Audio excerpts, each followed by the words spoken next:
Assalamualaikum warahmatullahi wabarakatuh.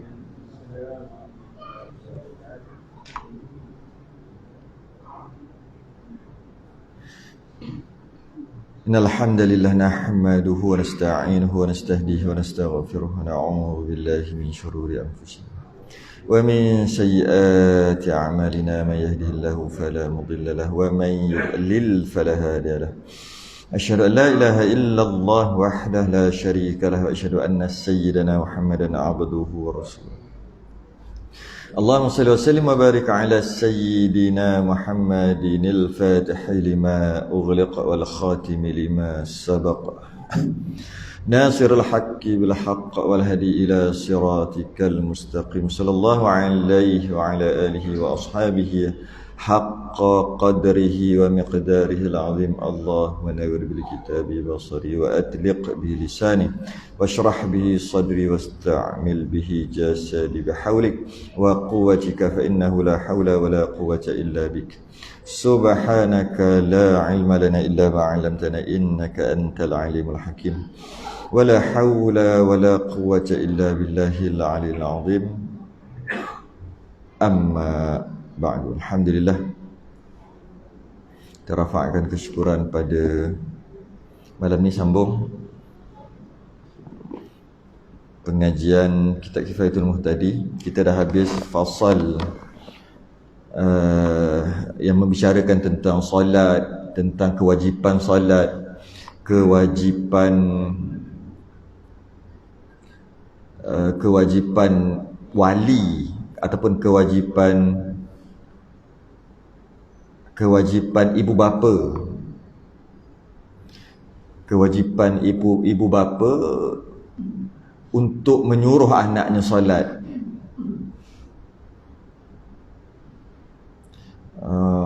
Kewajipan wali dengan maksud wali pemerintah menyuruh rakyatnya solat dengan cara-cara yang tertentu yang kita dah bincang sebelum ni.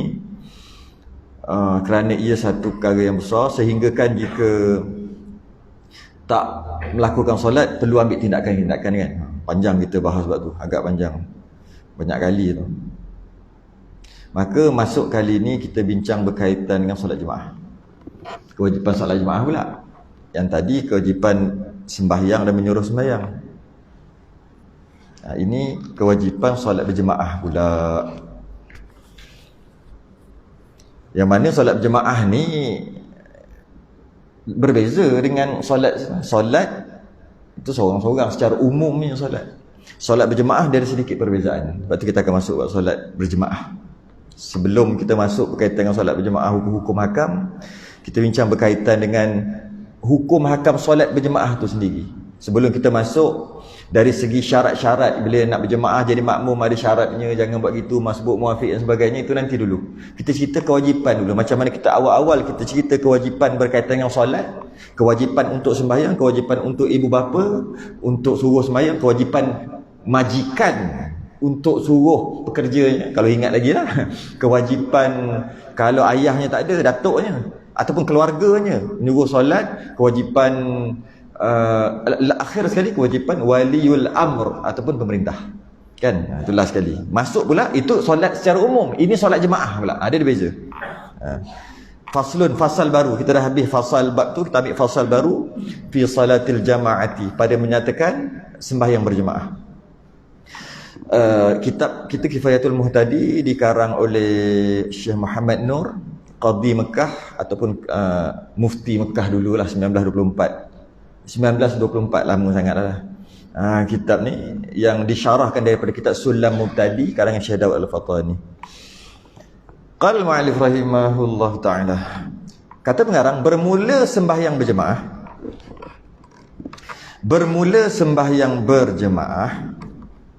pada fardu yang 5. Solat fardu 5 waktu lah: Zuhur, Asar, Maghrib, Isyak, Subuh.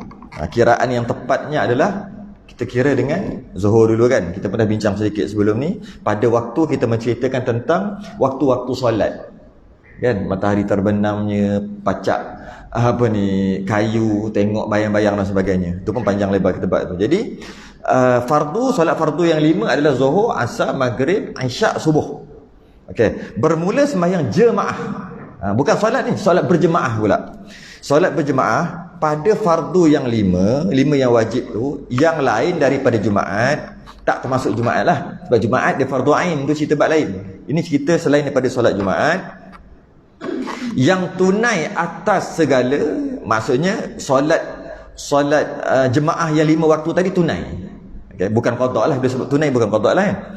Atas segala isi tiap-tiap negeri dan dusun. Bahasa dululah, atas segala isi tiap-tiap negeri dan dusun. Boleh kita kata sekarang bukan negeri ni, boleh kita kata satu tempat. Kalau dusun tu kecil sikit, kampung kecil sikit. Kalau negeri ni mungkin daerah ke, gitulah. Tak semestinya negeri itu negeri, kan? Negara itu negara, tidak. Maksud segala isi tiap-tiap negeri dan dusun. Sama ada kawasan penempatan yang besar, mungkin kita panggil daerah ke, ataupun yang kecil sikit, mungkin kita panggil taman-taman ataupun kampung tadi. Yang mana wajib atas mereka ni jika ada penempatan lah. Sebab tu dia kata isi negeri dan dusun. Bila isi negeri maknanya kalau dalam hutan tak adalah solat jemaah. Dalam hutan tu maksudnya kita pergi memburu ke apa ke, kita duduk dalam hutan ke sebulan dua ke, tak bincang lah jemaah. Sebab tu hutan. Kita isi negeri, isi dusun. Bila sebut isi negeri, kawasan penempatan.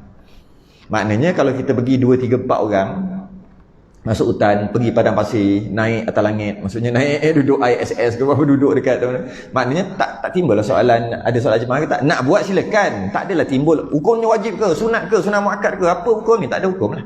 Sebab dia bukan penempatan, kan. Maknanya kita naik atas, mungkin kita duduk bawah dalam bumi, mungkin nak gali telaga ke apa benda yang dalam ni, mungkin dalam laut. Mungkin ada apa-apalah projek dalam laut tu kita nak buat, siap duduk situ sebulan 2 bulan ke, contohlah. Ataupun dalam hutan padang pasir, tempat yang tak ada orang lah. Okey, maka tak timbul apa hukum solat jemaah, tak timbul. Hukum solat timbul, iaitu wajib solat di mana-mana saja. Solat berjemaah tak timbul lah hukum. Sebab tu dia bagi tahu kat sini segala isi tiap-tiap negeri dan dusun, tempat penempatan, sama ada penempatan tu ramai ribu-ribu orang, mungkin ratus-ratus, mungkin puluh-puluh. Yang penting penempatan. Daripada siapa yang kena solat jemaah ni? Siapa yang ada tuntutan solat jemaah? Tuntutan dia apa tak bagi tahu lagi, sunat ke wajib. Cuma ada tuntutan. Solat berjemaah tadi ni, pertama tunai, yang kedua di satu penempatan, yang ketiga daripada lelaki yang merdeka. Lelaki yang merdeka, maknanya lelaki, bukan semua orang, lelaki sahaja, lelaki yang merdeka. Jadi lelaki, berapa dah tadi tu? Tunai, isi negeri, maksud di penempatan, lelaki pula yang merdeka, maknanya bukan hamba. Kita tak payah bincang panjang kot, hamba tak ada dah sekarang ni. Okey, maknanya merdeka, lelaki. Lagi mukim tu maksud dia bukan musafir. Kalau dia nak pergi mana-mana 2-3 hari, lepas tu nak balik-balik, masih dia pergi tu, dia panggil dia berstatus musafir. Yang ni tak masuk, tu tak bincang apa hukum dia berjemaah. Tak ada hukum, maksud tak dibincang. Nak berjemaah baguslah, cuma tak ada perbincangan tentang hukum dia. Pastinya sunat berjemaah lah yang musafir ni. Okey, mukim tu maksud dia duduk di situ. Maksud mukim dan 3. Pertama dia panggil mastautin, yang kedua dia panggil mukim.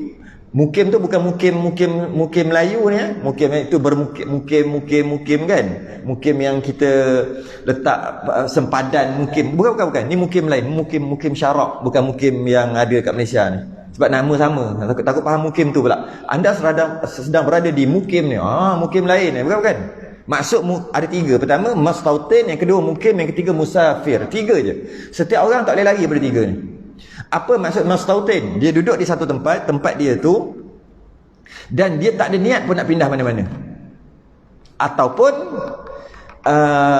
dia niat nak mati kat situ. Maksudnya tak pindah, sama lah tu. Niat tak nak pindah mana-mana dengan niat nak mati kat situ, benda yang sama je.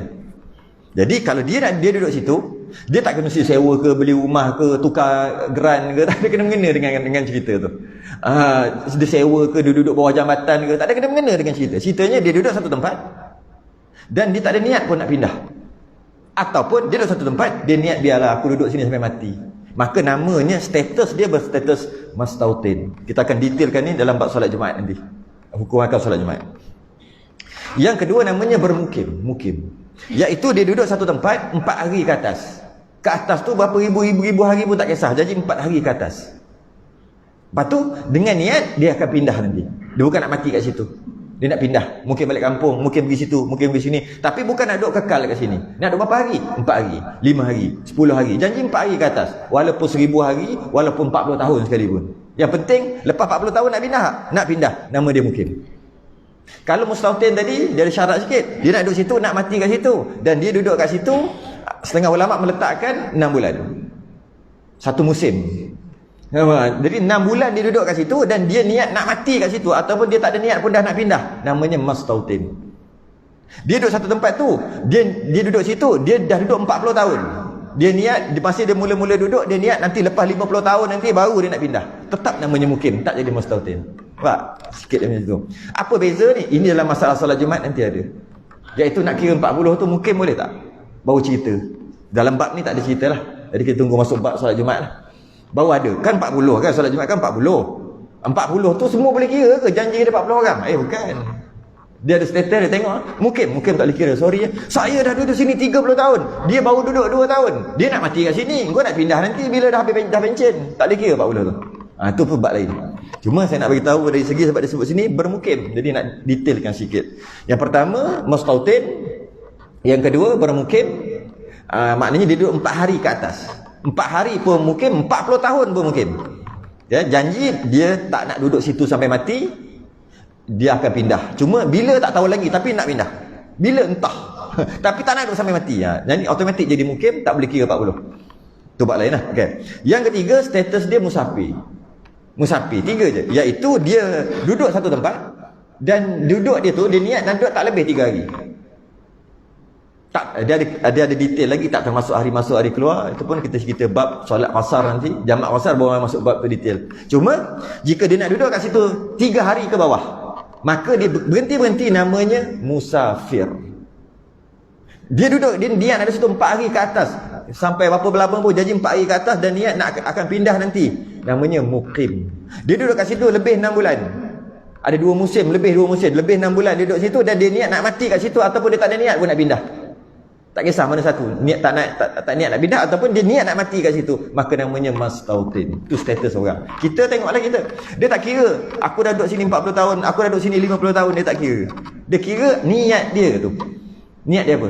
Nak duduk sini 3 hari je. Oh, musafir. Nak duduk sini 4 hari. Oh, mungkin. Nak duduk sini 40 tahun. Mungkin juga. Aku nak mati lah kat sini. Ataupun tak ada niat pun nak pindah. Mustautin. Tu. Jadi dia kata kat sini, lelaki yang merdeka lagi mukim. Jadi maknanya dia duduk di tempat itu, dia duduk lebih 4 hari lah. Sampai bila? Sampai berapa banyak hari lah pun. Jadi 4 hari ke atas. Jadi kita dapat faham kat sini, kalau dia musafir, tak timbul lah perbahasan sama ada dia ni wajib ke jemaah, solat jemaah, sunat ke jemaah, tak timbul lah. Cuma kalau dia buat solat jemaah, bagus lah, walaupun dia musafir. Tapi tak timbul soalan ni kita nak bincang ni. Okay? Sebab dia musafir. Sekarang ni hanya orang mukim saja yang ada hukum ini, yang dia tak sebut lagi. Sekejap lagi baru sebut. Yang akil, ada akal. Ada akal. Maknanya orang tak ada akal, orang nyanyuk, tak payah bincang tu solat jemaah kat dia. Yang seterusnya, yang baligh. Yang baligh, maksudnya lelaki 9 sampai 15, umur 9 sampai 15 dia ada mimpi, maka balighlah dia. Tak kisahlah umur 9 sampai 15 qamariyah. Waktu 9 tahun sampai 15 dia ada mimpi, namanya baligh. Jika tak mimpi sampai umur 15 baru baligh. Baligh automatik lah, walaupun tak mimpi-mimpi. Perempuan 9 sampai 15 juga keluar haid. Maka antara 9 sampai 15 qamariyah tu keluar haid je, baligh lah. Tapi tu perempuan, dia tak cerita perempuan. Dia cerita lelaki saja. Maka kita cerita lelaki je lah. Okay. Okay, baligh. Yang tiada bertelanjang, maksudnya ada baju, ada pakaian. Kalau tak ada pakaian, tak ada sembang tentang dia, sembahyang jemaah, hukum dia, tak ada hukum bagi dia. Takkan nak datang telanjang, itu sembahyang jemaah. Jadi kalau dia tak ada pakaian, dibincang perkara ini kerana mungkin dulu ada orang sampai miskin sampai tak ada pakaian. Mungkin dia ada satu pakaian bertukar-tukar dengan isteri dia. Dia nak keluar, dia bagi isteri dia bagi dia. Isteri telanjang kat rumah. Gitu kan?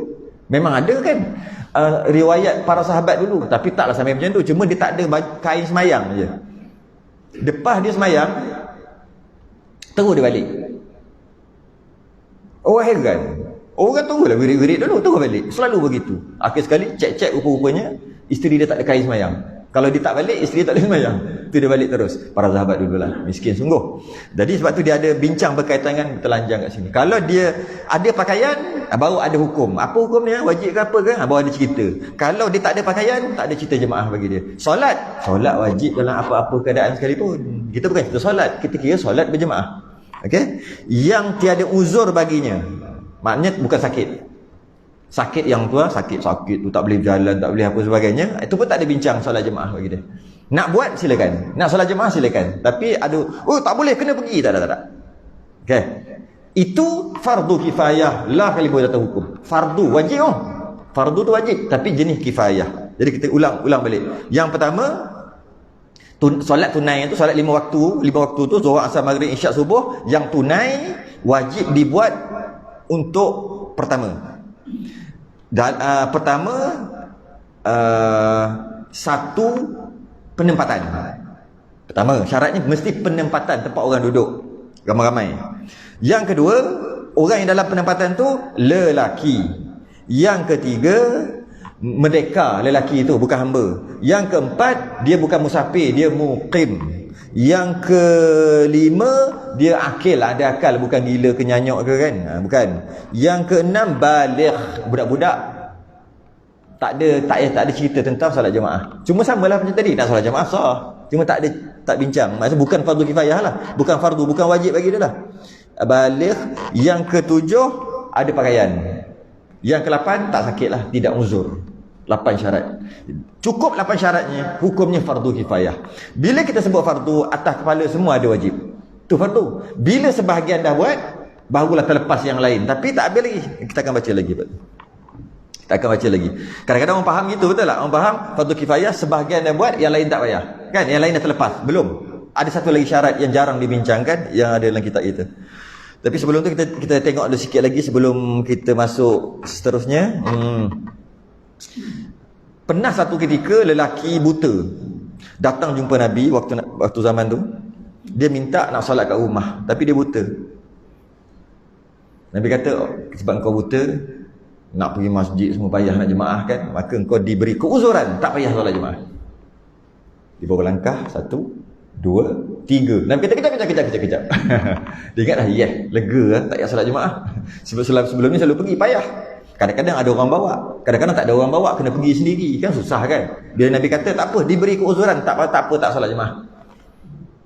Baru 3 langkah je, Nabi panggil balik, kejap. Nabi kata, dengar azan tak? Azan, dengar tak kalau azan? Maksudnya azan, dengar azan tu maksud tak ada speaker lah, waktu tu mana ada speaker.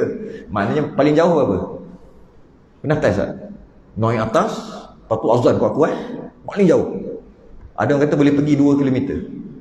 Tapi waktu subuh. Sebab tak ada bising. Kalau ada bunyi bas, bunyi kereta, bunyi macam-macam, dia tak sampai. Orang kata boleh pergi 2 km, ada kata pergi 3 km. Boleh pergi. Tak ada bangunan. Kalau ada bangunan, suara tu kena bangunan dulu. Jadi makin kan. Ada kata gitulah maksimumnya. Tapi umumnya dekat-dekat 1 km juga. 1 km jauh. Tapi sama tadi, naik atas azan. Jadi boleh kita kata gini lah, sahabat Nabi yang buta tadi tu, dia duduk area mungkin setengah kilometer ke macam tu lah. Lepas tu dia kata boleh dengar, sebab zaman dulu suara orang kuat. Satu lagi padang pasir, rumah tak ada bangunan tinggi-tinggi. Jadi kita boleh faham kat situ. Kita cuma nak cari jarak tu. Sebab Nabi kata dengar azan tak. Kalau kita ambil riwayat tadi, guna bodoh-bodoh gitu je, semua orang dengar azan radio. Tapi adakah sama maksud Nabi tu? Tak sama. Semua dengar, TV ada, radio ada. Macam tu tak boleh. Tak boleh pula. Apa maksud Nabi? Sebab tu kita perlu bincangkan juga keadaan waktu itu. Kalau tidak, siapa dengar azan, maka kena pergi solat jemaah. Fardu kifayah. Tak gitu. Maksudnya jarak tu, jarak. Masa tu tak ada mic, tak ada speaker, tak ada apa. Kita boleh kata mungkin 1 hingga 2 km. Secara umum kata gitulah. Siapa jarak dia gitu, Nabi kata buta pun kena pergi. Tiba-tiba kita tak buta, tak malu dengan orang buta. Gitulah. Okey. Itu mazhab Syafi'i. Itu mazhab Syafi'i. Pada mazhab yang lain, kita tengok mazhab lain lagi keras. Mazhab yang lain, contohnya mazhab Hanafi dengan mazhab Hanbali, dia kata fardu ain, bukan fardu kifayah. Dalam kitab kita fardu kifayah. Mazhab Hanafi dan Hanbali fardu ain. Maksud fardu ain, siapa tak pergi solat jemaah berdosa. Tapi sah sembahyang kat rumah, tapi berdosa. Cuma tadi itulah berapa jauh tak pergi solat jemaah tu daripada tempat yang didirikan solat jemaah. Sama tadilah, dengar tak azan. Sebab tu penting kita tahu jarak tu. Kalau duduk sekeliling surau masjid, yang itu kalau mazhab Hanafi, mazhab Hanbali memang dosa semua dosa. Mujur kita mazhab Syafi'i, fardu kifayah. Ni yang datang ni melepaskan dosa yang duduk sekeliling ni. Lepas tu kena, terima kasihlah. Kita kena respect belanja makan apa semua yang duduk datang. Betul? Jangan buat musuh. Orang yang tak datang tu jangan buat musuh dengan orang yang datang. Sebab setiap orang yang datang, daftar kepala dia ada fardu kifayah, dia angkat. Bila angkat, terangkat yang tak datang juga. Tu fardu kifayah kan? Terangkat yang tak datang juga. Jadi terima kasih lah. Kalau kami semua tak datang, korang semua dosa. Dengan aku dosa. Kan? Tapi betul kena, jangan buat hal, jangan buat gaduh. Benda-benda sikit dengan orang surau masjid ni. Sebab apa? Kalau tidak, tak ada dia, aku dah malas pergi surau masjid. Tak ada dia, berdosa kita semua. Bukan, kita, anak-anak dia lagi tu yang balik-balik anak umur 15, 16, 17 tu berdosa sekali semua. Janji lelaki, janji cukup syarat tadi tu. 7 syarat tadi tu. Tak semestinya kerja, tak semestinya ketua keluarga. Habis anak-anak ni semua tak pergi ni, malah semua ni. Berdosa semua ni. Nasib baiklah ada tu Pak Haji tu, ada cikgu tu, ada ni, dia dah pakat pergi. Bila ada hal apa-apa dia buat, lebih kurang lah, kan? Lebih kurang lah, jangan gaduh. Sepatutnya. Tapi nak cerita bukan cerita kat orang yang datang, cerita orang tak datang. Tapi kalau tak datang nak cerita macam mana? Ceritalah juga, mudah-mudahan ada dalam ni. Cerita orang yang datang ni buat apa? Dia orang memang datang. Kita nak cerita orang yang tak datang tu. Jadi fardu ain pada mazhab yang lain. Kalau orang perasan macam dekat Mekah apa orang duk cerita, kalau wazannya dah tinggal gitu je lagi sembahyang. Tinggal gitu je. Kalau tengok orang-orang belah Pakistan yang mazhab Hanafi tu, walaupun dia buka kedai mamak ke apa ke, dia memanglah India tapi dia bukan mamak. Tapi dia buka kedai mamak. Janji tu nampak janggut tebal, geng-geng tu. Dia tak kira. Azan terus pergi. Sini jarang ada kedai mamak. Saya dulu selalulah bergaul dengan geng-geng mamak ni. Kalau kena yang direct daripada sana tu, daripada India ke Kerala ke apa ke, Tamil Nadu ke, yang area-area sana lah. Kerala mazhab Syafi'i. Daripada Pakistan, azan je terus tinggal je. Okey, pekerja lah, tinggal kat pekerja dia pergi terus sembahyang. Sebab fardu ain, dengar azan tak pergi berdosa walaupun sembahyang sah.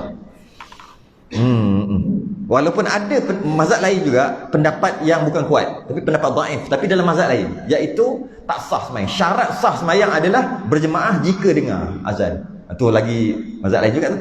Syarat sah sembahyang, siapa yang dengar azan sembahyang kat rumah tak sah. Lagi teruk. Mazhab Hanafi tadi ringan sikit, sah tapi berdosa.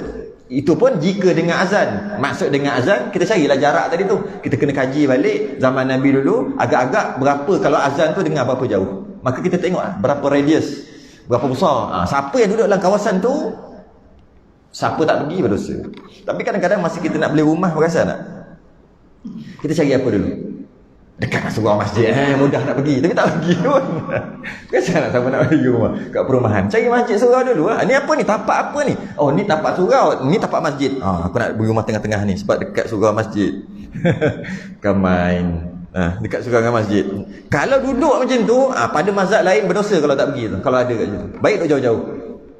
Kalau duduk jauh-jauh, mazhab Syafi'i memang dah fardu kifayah lah, selesai lah. Mazhab lain pun tak berdosa juga. Sebab duduk jauh sikit. Itulah itu. Satu lagi, ada satu solat nama solat syiddatul khauf. Syiddatul khauf ni solat ketika takut, ketika perang tu duk berperang. Kadang-kadang perang dia panggil, kalau dalam kitab kita tulis bersedaging, akan masuk bab tu nanti. Berperang yang bersedaging dia panggil, maksudnya tengah macam ni, tengah tembak, tengah kalau panah, tengah panah tu kan, dia panggil sedang berperang. Ada satu lagi perang, yang ni duduk sini, yang ni duduk sini, standby. Perang juga dia panggil, tapi tak perang lagi. Tapi perang lah tu. Tunggu aja. Ataupun kepung. Kepung, tak masing-masing tak membunuh, tapi standby. Itu dia panggil perang juga. Perang yang standby ni, yang tunggu masa je nak perang, tapi belum lagi. Ni, tetap ada sunat juga untuk solat. Nama solat tu Syiddatul Khauf. Macam solat Zuhur. Solat Syiddatul Khauf adalah dituntut untuk berjemaah. Padahal peluru ni kejap-kejap peluru masih lagi ada tuntutan berjemaah. Dengan maksud dia ada syarat, dia ada solat dia lain sikit. Solat dia lain, solat Syiddatul Khauf. Contohnya solat Zuhur kan. Solat Zuhur. Ramai ni yang perang-perang, yang nak sembahyang ni, yang nak buat sembahyang ni berdiri. Kalau kata belum perang lagi, belum tembak lagi, pakat-pakat berdiri menghadap ke lawan. Okey. Katalah buat 2 soft. Buat gitu. Sebab apa? Tak perang lagi. Tunggu, tapi dia dekat depan tu. Kalau kita menghadap ke lain, kalau dia sedang kat belakang, habis. Jadi menghadap dia. Habis kiblat, tak ada kiblat dah masa tu. Okey. Habis tu kita semayang jemaah. Ada tuntutan jemaah walaupun tengah perang ni. Soft pertama, soft kedua, imam duduk depan. Ketika imam rukuk, soft yang pertama semua rukuk. Soft yang kedua tak boleh rukuk. Pegang senapan. Nampak? Ada. Lepas tu imam i'tidal, makmum soft yang kedua jangan buat apa-apa lagi. Imam sujud, soft yang kedua jangan buat apa-apa lagi. Jaga-jaga. Sampailah imam naik rakaat yang kedua. Makmum yang soft pertama naik rakaat yang kedua. Makmum yang soft kedua baru rukuk, i'tidal, kejar imam balik. Okey, sebab apa? Soft pertama dah standby dah ni. Sembahyang dia bukan Allah, bukan Allah Akbar. Gitu lah kot. Kalau ambil Allah standby gitu lah kot. Allah alam, kita tak pernah pegang, tapi gitu lah. Kalau sniper dengan cara snipernya macam tu lah. Kalau yang pedang sering pegang Allah Akbar, pegang gini, ambil semayang. Tapi pegang pedang. Tengoklah cara pegang tu macam mana. Lepas tu yang rakaat soft yang kedua ni kejar imam. Sama-sama duduk rakaat yang kedua. Imam rukuk rakaat yang kedua, makmum yang soft pertama tak boleh rukuk. Makmum soft kedua pula rukuk. Tadi kau dapat rukuk dengan imam sekarang kau tak dapat. Jaga. Jaga. Soft yang kedua pula begitu. Dan macam-macam lagi cara. Ada 13 cara sembahyang Syiddatul Khauf, sembahyang dalam perang, sembahyang ketika ketakutan. Dalam keadaan berjemaah. Maknanya kita faham kat sini. Ketika ketakutan, peluru tak bermata, bila masa kena bom pun ada tuntutan jemaah. Sampai ada 13 cara nak sembahyang. Ini kan pula ada bom kat luar.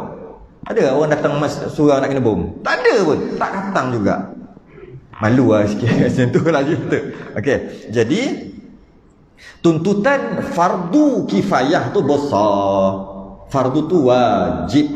Cuma jenis kifayah iaitu jenis kalau sebahagian dah buat, yang lain terlepas. Kalau fardu ain tak boleh setiap orang kena buat kan. Okay. Itu sikit. Jadi siapa yang cukup 7 syarat tadi, maka ada atas kepala dia fardu kifayah. Jika ada orang lain yang buat, maka dia lega, terangkat atas kepala dia. Jika dia sendiri buat, orang lain lega, terangkat. Kalau orang tu nak buat sekali pun boleh. Alah, macam solat jenazah yang biasa kita tahu lah kan. Orang nak join sekali pun boleh. Kalau dia tak nak join pun tak apa dah, sebab atas kepala dia dah terangkat ke farduan, sebab dah sebahagian dah buat fardu kifayah. Dan maksudnya solat berjemaah dapat pahala wajib fardu. Sembahyang zuhur, sembahyang maghrib memang pahala fardu, sebab sembahyang tu solat fardu. Dan dia buat pula secara berjemaah, dapat pahala fardu yang kedua. Dapat pahala fardu yang kedua. Jadi 2 kali fardu dapat. Pertama fardu ain, iaitu sembahyang tu dapat pahala dah. Dia buat pula secara berjemaah, dapat fardu satu lagi. 2 kali dapat pahala wajib. Pahala wajib. Cuma satu wajib ain, satu wajib kifayah. Okey. Dan kata setengah ulama, ada khilaf rupanya. Yang tadi pendapat Imam Nawawi, iaitu yang tadi fardu kifayah tu pendapat Imam Nawawi. Itu yang muktamad. Dan kata setengah ulama, maksud ni bukan pendapat muktamad lah. Pendapat yang kedua dalam mazhab Syafi'i, iaitu pendapat Imam Rafi'i. Kata setengah ulama bahawasanya berjemaah itu sunat muakkad juga, tetapi yang sahihnya yang dahulu. Kata setengah ulama, jemaah ni sunat muakkad, bukan fardu kifayah. Tapi yang sahih ataupun yang muktamadnya yang tadilah fardu kifayah. Habis tu yang setengah ulama kata sunat muakkad. Apa maksud sunat muakkad? Sunat muakkad kalau semua tak buat, semua tak berdosa. Kan sunat. Nampak beza dia tadi? Beza dia kalau semua orang tak buat dalam kampung tu tak berdosa semua. Tapi kalau fardu kifayah semua tak buat berdosa semua kan. Itu beza dia. Jadi jumhur mazhab ada dua lah. Satu pendapat Imam Rafi'i, satu lagi pendapat Imam Nawawi. Pendapat Imam Nawawi dan pendapat Imam Rafi'i, kalau sunat muakkad sesiapa yang tinggal makruh, maka tak berdosa kan? Pendapat Imam Rafi'i tadi. Kalau dia fardu kifayah, kalau dia tinggal dalam keadaan sebahagian lain dah buat, tak makruh. Tapi kalau semua tak buat, berdosa semua. Sunat muakkad kalau semua tak buat, semua makruh. Kalau sebahagian buat, tetap juga yang tak begitu makruh. Kena faham betul-betul bab ni. Nampak macam bagus sunat muakkad, lega, kurang macam okey lah sikit kan. Fardu kifayah lagi berat, rasa lega. Tapi sebenarnya sunat muakkad ni pun berat juga. Saya ulang balik. Fardu kifayah jika sebahagian dah buat, yang tak buat tu tak berdosa, tak makruh, tak ada apa. Tak apa, sebab sebahagian dah buat. Kalau semua tak buat, semua berdosa. Okey? Kalau sebahagian dah buat, yang tak buat tu tak makruh pun, sebab orang lain dah buat. Tak makruh pun. Okey. Ya. Kalau sunat muakkad, semua tak buat, semua makruh, tak berdosa. Kalau sebahagian dah buat, baguslah sebahagian dah buat, dapatlah sunat muakkad dekat dia. Yang tak buat tu tetap juga makruh. Faham? Mana nak agak-agak? Mana bagus fardu kifayah ke sunat muakkad? Rasa bagus fardu kifayah lagi. Kalau orang dah buat, sebab tak ada makruh kat kita kalau kita tak pergi. Tapi orang kata, dia sunat muakkad lah. Betul juga, sebab sunat tak wajib, takkan berdosa. Tapi ada atas kepala kita makruh jika tak pergi. Semua kena pergi, baru hilang makruh. Tapi dia kata, makruh je pun. Kata gitu habis lah. Kalau kata makruh je pun habis lah. Kalau nak main gitu.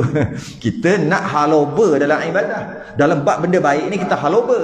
Dia buat lebih kurang, tak boleh menang lah. Kalau kata alah sunat pun, makruh je pun, makruh ni tak buat tetap juga tak berdosa kan. Kalau buat dia makruh, kalau buat tetap juga tak berdosa, buat perkara makruh tu. Jadi okeylah, tak berdosa, kita tak nak dosa. Kalau dia kata gitu tak boleh buat apa. Para sahabat, dia bila tertinggal solat jemaah, dia kata inna lillahi wa inna ilaihi raji'un. Setiap kali tinggal solat jemaah, inna lillahi wa. Kita biasa apa? Dengar mati inna lillah. Memang pun sebenarnya bukan mati aja inna lillah ni. Sebenarnya ketika aksiden inna lillah juga.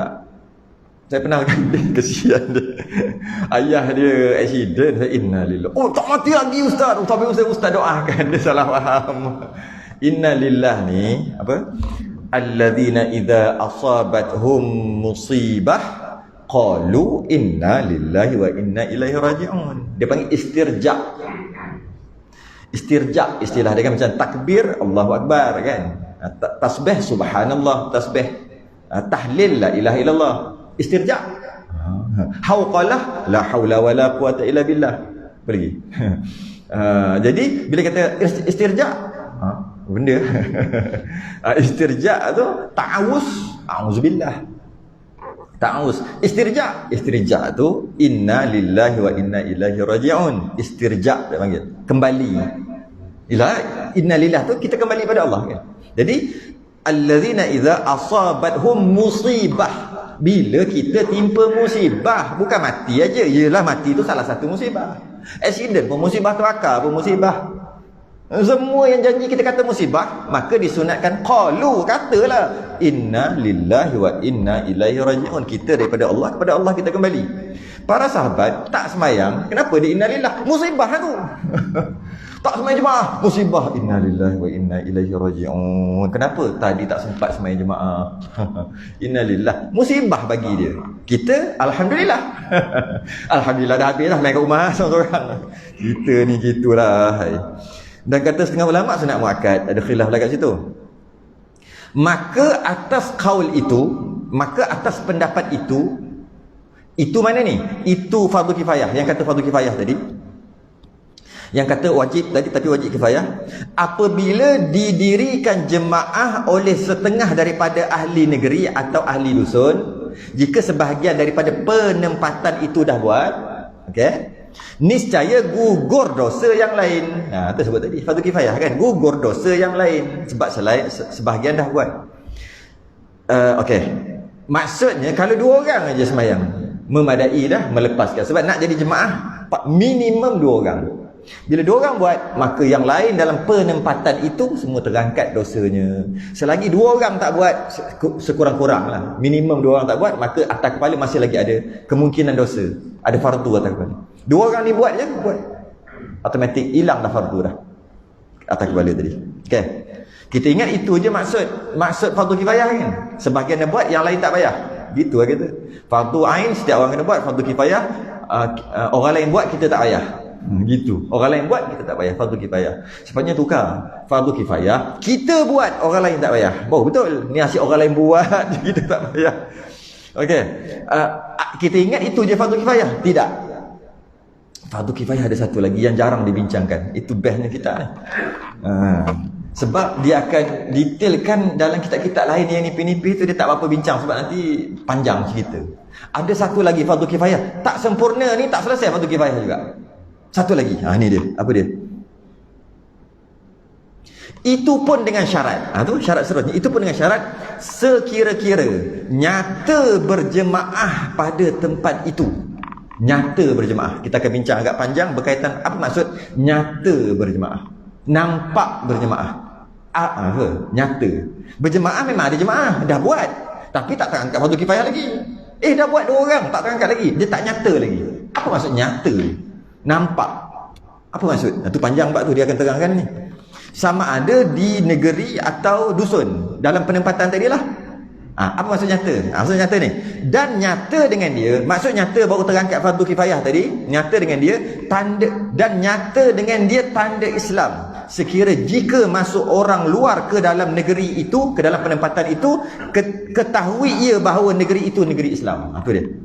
Orang tak tahu orang mana-mana, masuk. Kita tengok. Ni agak-agak negeri itu maksud penempatan lah. Penempatan ni Islam ke tak? Entah. Kita tengok ada orang Islam dalam tu, maka fardu kifayah tak terangkat. Walaupun dia buat berjemaah. Tak nyata. Sebab orang luar yang tak tahu siapa-siapa, orang luar macam masuk. Macam mana nak nampak itu negeri Islam ataupun penempatan Islam? Mesti ada tanda-tanda kan? Apa tanda ni? Dia akan sebut sesuatu ni. Betul lagi. Banyak lagi. Ada lagi apa? Sebut dulu sekejap lagi baru kita baca. Kita tengok. Kalau sama ni hebat lah sama dengan kitab. Batu. Apa lagi agak? Kepiah je pun. Dengan kepiah nampak tu orang duk berjalan tu, itulah nyata tu. Nyata dia solat jemaah. Pakai kepiah, pakai baju Melayu ke, pakai jubah ke, pergi berjalan. Nyata lah tu, bagus nyata. Apa lagi? Azan. Nyata. Azan, iqamah, atau bahasa moden dia panggil ada environment. Sini orang-orang banyak kerja goding kat sini. Orang hebat-hebat kita guna bahasa Inggeris. Ada environment, ada suasana tu kena ada. Ada suasana. Baru terangkat fardu kifayah. Kalau tak ada suasana tak terangkat. Macam mana tak ada suasana? Nyogok pakai baju biasa, nyogok jalan slow masuk masjid. Seorang lagi, kenapa? Adalah sebab kita tak tahulah kenapa tu. Lainlah kalau nak kena tembak, tu bab lain. Maka tak terangkat. Walaupun ada dalam tu berapa? 2-30 orang solat jemaah, tak terangkat. Sebab mana suasana tu? Tak ada azan, tak terangkat. Kita akan baca, baru kita baca. Okay? Jadi takrif fardu kifayah mestilah ada nyata, ataupun bahasa lain terzahir syiar. Itu lagi cantik. Terzahir syiar Islam tu nampak syiar. Syiar apa? Syiar solat berjemaah. Syiar solat berjemaah tu nampak. Maka kalau orang luar masuk, dia tengok, ada azan, ada qamat, dia buat kat masjid, ada surau, ada suasana pergi datang, orang naik motor, pakai kepiah pergi, macam-macam ada suasana tu. Maka barulah terlepas. Kena ada suasana tu. Dobek dia, bila orang masuk, orang tengok, ada orang Islam, ada ni. Macam kita pergi China, bukan tempat China ke Taiwan, bukan semua ada orang Islam. Ada pun macam Guangzhou ada kawasan-kawasan kita tengok. Semua mata gitu Kat sini kita boleh tengok mata repek tu orang Cina, kat sana semua mata gitu. Semua lebih kurang gitu. Sudah. Macam mana tu? Macam mana kita nak ada nampak ada Pak Haji. Pak Haji apa? Janggut putih. Pakai kepiah, pakai jubah. Ada tu. Jadi adalah syiar. Okay? Dia sebenarnya bukan sahaja sembahyang fardu kifayah dalam masalah solat jemaah. Fardu kifayah dalam masalah mandikan jenazah pun sama. Sebahagian dah buat, yang lain tak payah kan? Betul, tapi mesti ada syiar. Mesti ada apa? Mesti ada, bila meninggal mesti ada orang datang ramai ziarah. Apa ni orang meninggal? Syiar macam tu. Lepas tu ada mandinya. Mandi tu pula kan fardu kifayah. Bukan keluarga mandi. Kalau keluarga mandi pun boleh sah. Tapi orang lain yang mandikan kan? Mandi, ada huru-hara sikit lah kita kata. Ada cerita sikit, ada lepas tu pergi kubur, ada nino tu. Semua syiar tu. Ataupun pergi dulu angkat, tak ada bunyi pun. Angkat, pergi ramai-ramai, pergi, lepas tu ke bumi. Syiar tu. Kalau senyap-senyap je. Tahu-tahu je dah ke bumi. Tak terlepas. Tapi sah lah mati dia. Mati dia sah lah. Lepas tu, kapan dia sah, mandi dia sah, semua sah. Tapi tak perangkat fardu kifayah dengan masuk berdosa lagi. Walaupun dah kenam. Mana syiarnya? Kenapa kena buat sorok-sorok? Tak boleh. Kita duduk dalam negara komunis. Lain lah. Kalau gitu, ada sebab. Kita nanti kena tembak. Lain lah. Peraturan negara kafir, orang kafir yang jadi pemerintah, peraturan orang kafir dah buat gitu, nak buat macam mana? Kena senyap-senyap. Nak buat macam mana? Macam kata Singapura tak boleh azan kuat. Tak pernah lagi, tak tahu lah orang cerita. Tak boleh azan kuat. Dulu boleh, sekarang tak boleh. Dia hanya boleh buka speaker dalam aja. Speaker luar hanya masjid besar tu kan, masjid negeri dia, masjid besar dia je. Beberapa masjid. Yang masjid-masjid kecil semua hanya azan kuat dalam. Hilang syiar satu. Tapi nak buat macam mana? Nak terlepas fardu kifayah, nak kira tak terlepas lah. Tapi nak macam ni pemerintah. Dan kita dah bincang sebelum ni, pentingnya pemerintah dekat sembahyangnya rakyat dia kan. Kita dah bincang sebelum ni kan. Okay, best. Dan dhabit nyata berjemaah. Maksud apa ni, yang kita kata nyata berjemaah tu apa? Dan dhabit nyata berjemaah pada negeri atau dusun di satu penempatan bahawa tiada sukar berjemaah orang yang menghendakinya. Tak susah nak pergi. Ada tak tempat yang susah nak pergi? Ada. Kita baca dulu, jadi kita syarah sekali. Dan tiada jadi malu orang yang masuk ke tempat jemaah itu, sama ada tua atau mudanya. Sebab tu AJK dia kena jadi macam tuan rumah lah kita kata. Tapi ni bukan rumah, tapi maksudnya tuan rumah. Dia kena mengalu-alukan. Dia tak boleh tengok ini rasa duduk yang ujung tu. Duduk sini 30 tahun, 20 tahun, 10 tahun. Masjid ni dah 3 kali tukar imam. Dia baru nak datang, dia tengok tu lain macam. Tak boleh. Dia kena tu. Sebab jika dengan dia masuk, orang tu nak semalam tu masuk, dia terasa macam tak best lah. Tak terlepas fardu kifayah lagi. Tu, dia kata tu. Mudah nak masuk, kalau orang nak masuk tu tak malu. Masuk aja, relax masuk. Ni kalau masuk mesti ada sesuatu. Orang pakat tak nak cakap. Tapi kalau masuk ada tak syok. Maka tak lepas fardu kifayah. Dia masuk biasa. Tu. Dan dia kata kat sini, macam ni, tengok ada kata lagi ni. Sama ada tua atau muda je. Orang muda masuk jadi pelik. Ataupun orang tua masuk jadi pelik. Tak lepas fardu kifayah. Perlu buat sesuatu, AJK perlu buat sesuatu. Biar orang tua ke orang muda masuk ke, sama je. Macam tak ada apa-apa. Tengok, dia bagi contoh. Maka jika didirikan dia pada satu tempat pada negeri yang luas. Maksudnya penempatan tu luas, besar. Okay? Jadi sukar atas orang yang jauh untuk hadir. Maknanya mungkin 5 km. Kan? Masjid duduk belah sini 5 km penempatan. Ni orang yang duduk 5 km daripada masjid ni. Apa cerita? Okay? Jauh sangat, maka tak terlepas fardu kifayah. Okay? Bukan begitu. Begini, maksudnya masjid di sini tak ada penempatan, baru ada penempatan setelah 5 km gitu. Tapi kalau daripada masjid, lepas tu ada penempatan sampai 5 km, yang depan ni dah selesai kan? Yang duduk dekat-dekat ni selesai kan lah fardu kifayah, yang belakang Tak ada lah. Jadi maksudnya bukan maksud begitu. Maksudnya tempat semayang, lepas tu lah jauh. Saya kata 5 km macam melampau kot. 500 meter rasa boleh kot. 500 meter. Ataupun setengah kilo. Baru ada penempatan. Susah nak pergi. Wih, boleh tahan tu. Boleh tahan tu. Dia bukan duduk. Dia macam terasing daripada penempatan tu. Maka tak lepas. Lepas tu pergi payah. Tak lepas. Kalau kita kata 100 meter tu boleh lagi kot. 100, 200 boleh kot. Itu pun saya yang letak. Fikir sendirilah. Agak-agak lah. Jauh tu agak-agak lah. Macam mana. Jadi cuma, jangan jadi susah. Jangan jadi jauh. Satu. Yang kedua. Jadi sukar atas orang yang jauh hadir pada tempat itu. Atau didirikan dia pada rumah-rumah. Tak semestinya surau masjid. Buat kat rumah apa, buat dekat tanah lapang ke, tak kisah mana-mana pun. Janji, buat solat jemaah. Okay? Dia kata buat pula dekat rumah-rumah, sekira jadi malu orang hendak masuk kepadanya. Dia buat rumah orang. Lepas tu ada pagar pula tu. Kita nak masuk, tak lepas waktu kifayah. Biasanya buat ni masa mula-mula buka satu penempatan, buat perumahan, kawasan surau masjid dah ada tapi tak naik lagi, dia akan buat di rumah. Dia akan ambil rumah hujung-hujung corner ke apa ke untuk jadi surau sementara lah. Sebab kita dah start duduk dah ni. Surau tu entah bila nak siap 2, 3, 4 tahun lagi. Kita kena sembahyang dulu, kita jemaah dulu. Dia buat macam mana tu? Kalau boleh cara pagar jangan ada ke, buat bayar terbuka. Ini nak masuk pun risau, tak terlepas. Tak terlepas fardu kifayah. Dia kata niscaya tiada gugur fardu kifayah daripada ahli negeri atau dusun itu. Tak gugur fardu kifayah. Sembahyang kat rumah sah. Kalau dia buat juga sembahyang dekat tempat yang rumah yang orang nak masuk pun risau pun sah.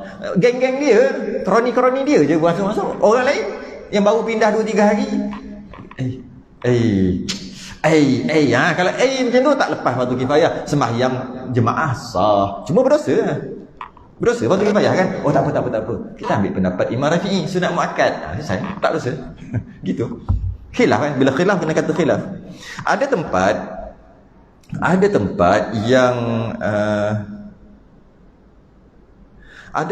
yang nak masuk tu dia ada pagar yang tu, yang guard. Itu pun sama tak lepas.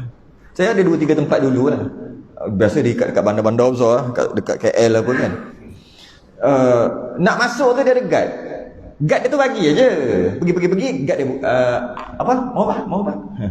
Ada kuliah ada kat dalam. Ada kuliah. Kejap. Tulis nombor kereta, angkat. Lepas tu kalau orang nak datang kuliah, boleh lalu bagi lesen. Dia buat apa dengan lesen tu, lepas tu dia bagi balik ke apa ke, masuk. Ada tak orang yang masalah nak masuk? Ada. Orang yang tak ada lesen. Orang yang macam-macam. Dia jadi macam nak masuk tu, maka tak terlepas. Tak terlepas. Kalau macam buat dekat hotel. Dalam hotel tu kan ada surau. Lepas? Tak lepas. Tapi kalau ada surau dia yang dekat luar tu, lepaslah juga. Sebab kat luar, kat dalam, mana surau hotel tu sebagai tambahan. Tu tak apa. Kalau kata tak ada hotel, dalam hotel je ada. Nak kena masuk naik tingkat 2. Agak semua orang masuk hotel. Mampus nak kena bayar naik lift macam-macam duk fikir. Masuk nanti kena makan, kena apa. Aku dah lah tak ada duit. Macam-macam orang duk fikir. Satu lagi aku pakai macam ni. Sesuai ke nak masuk hotel. Apa sahaja yang ada fikiran orang tu yang menyebabkan dia tak selesa. Tak lepas fardu kifayah. Tak lepas fardu kifayah. Ini yang jarang dibincangkan. Biasa kata gitu kan. Biasanya kata yang lain buat, sebahagian buat, yang lain tak payah. Tapi sebahagian yang buat tu pun mesti semua orang boleh buat. Semua orang boleh buat, semua orang boleh pergi, tak ada apa masalah. Cuma aku je malas nak buat sebab kau dah buat, kau buat lah. Aku dah settle dah, tak apa. Tapi nak buat boleh. Nak pergi boleh. Macam mandi jenazah juga. Fardu kifayah ni bukan bila sebahagian dah buat, yang lain tak payah buat. Dan yang lain tak tahu buat pun tak apa. Bukan maksud tu. Fardu kifayah ni semua orang boleh buat. Cuma dah kau buat, aku pun rasa malas nak buat, aku tak buat sebab kau dah tolong, terima kasih lah. Gitu.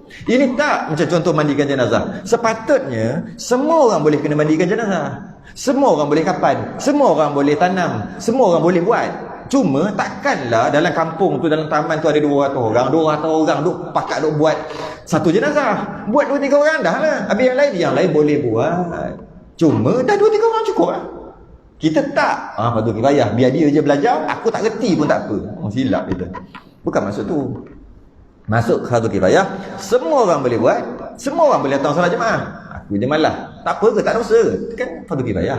Tapi nak buat solat jemaah boleh. Nak jadi imam boleh. Nak jadi makmum boleh. Semua boleh. Sepatutnya gitu. Tapi kita tak.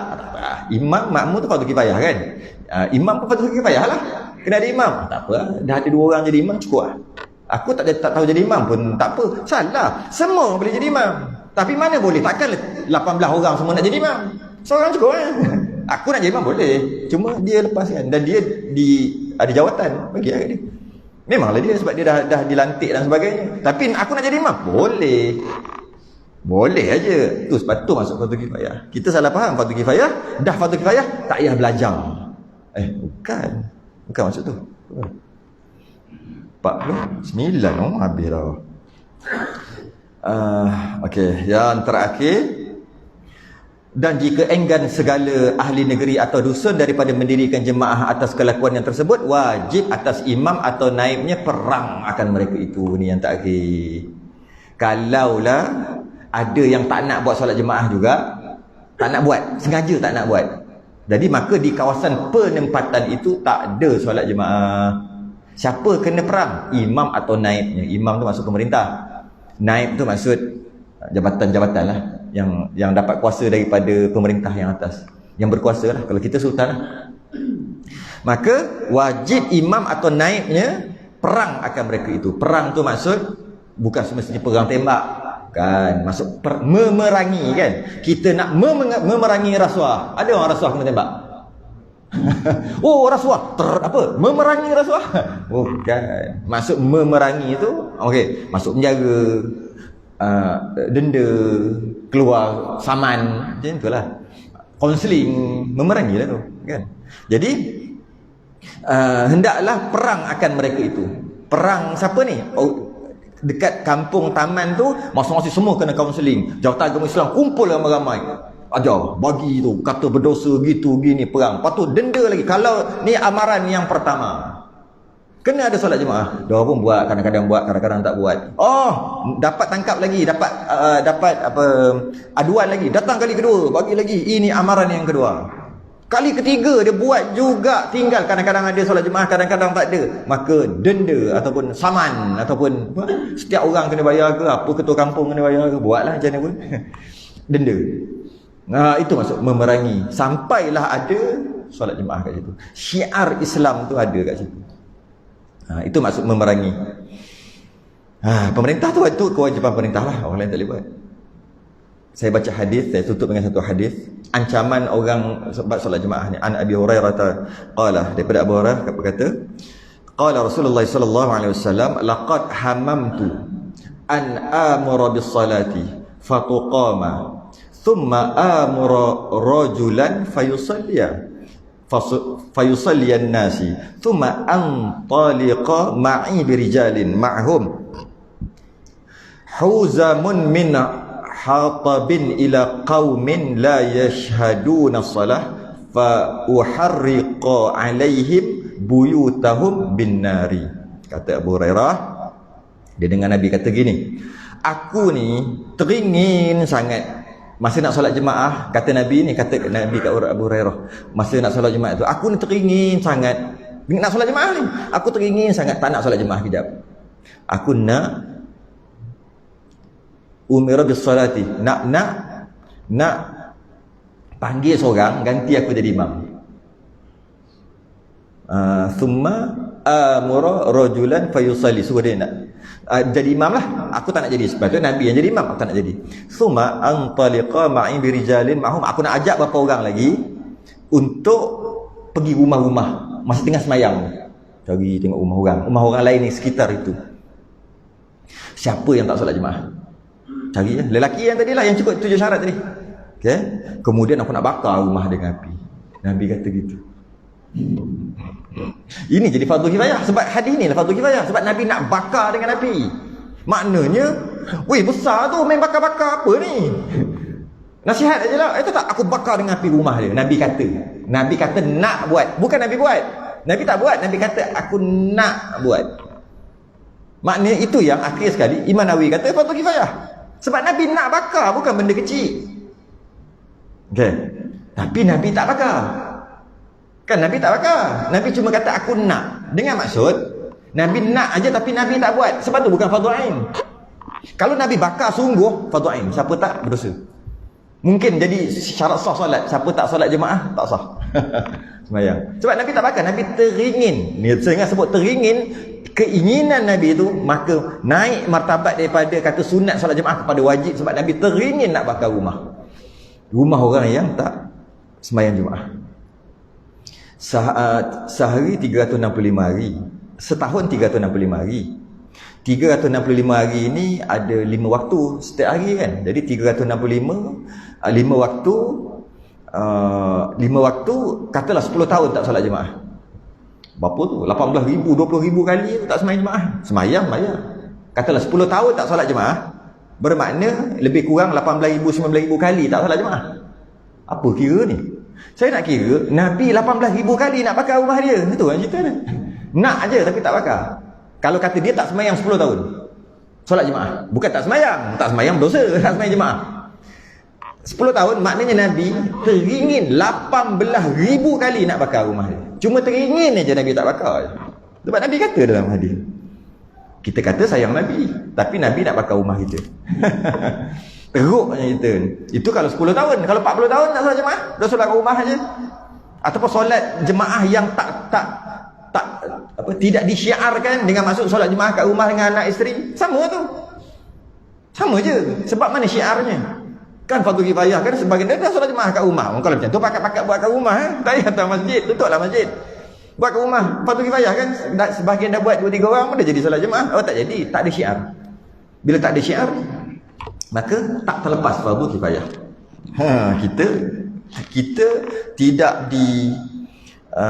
Kita tidak disuruh untuk mengimami anak bini di rumah semayang jemaah dalam keadaan kita tak pergi masjid surau.